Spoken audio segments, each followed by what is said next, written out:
કોસંબા માંગરોળ ખાતે જે ગેંગરેપનો બનાવ બનેલો 8-10ના રોજ, તે કેસમાં સુરતના સ્પેશિયલ કોર્ટના જજ શ્રી વી પરમાર સાહેબે શનિવારે ચુકાદો જાહેર કર્યો અને 2 આરોપીને દોષિત ઠેરવા. સજા બાબતનો ચુકાદો પેન્ડિંગ રાખવામાં આવેલો હતો. બંને પક્ષની દલીલો પૂર્ણ થયા બાદ આજે નામદાર કોર્ટના ન્યાયાધીશ શ્રી પરમાર સાહેબે ચુકાદો જાહેર કર્યો છે. તે પ્રમાણે બીએનએસની કલમ 72 એટલે ગેંગરેપના ગુનામાં બંને આરોપીને આજીવન કેદની સજા ફટકારી છે તથા 5,000નો દંડ કર્યો છે. આજીવન કેદ એટલે જિંદગીના અંતિમ શ્વાસ સુધીનો કેદની સજા, તે રીતે સજા ફટકારી છે. એ ઉપરાંત પોક્સો એક્ટ હેઠળ પણ એને આજીવન કેદ અને 5,000 રૂપિયાનો દંડની સજા કરી છે. એટ્રોસિટી એક્ટ હેઠળ પણ એને મેક્સિમમ સજા ફટકારવામાં આવી છે તથા દંડ ફટકારવામાં આવ્યો છે.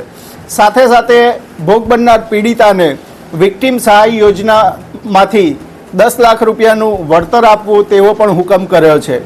નામદાર કોર્ટે પોતાના ચુકાદામાં નોંધ્યું છે કે આરોપીનો ગુનાહિત ઇતિહાસ જોતા અને જે રીતે મોબાઈલમાં ક્લિપો જોઈ અને માનસિક વિકૃતિ જોતા, એ ઉપરાંત ભોગ બનનારના પરિવારને જે આઘાત લાગ્યો છે એ બધું જોતા આ આરોપીને ઓછી સજા કરવી એ યોગ્ય દેખાશે નહીં.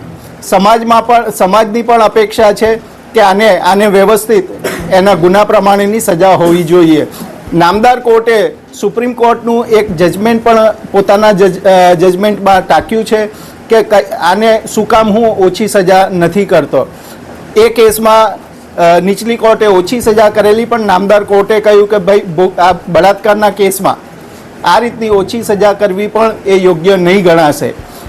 નામદાર કોર્ટે પોતાના ચુકાદામાં આરોપીની વર્તણૂક બાબતે સમાજને જે ન્યાયની જરૂરત છે તે બાબતે એ પણ ટિપ્પણી કરી છે.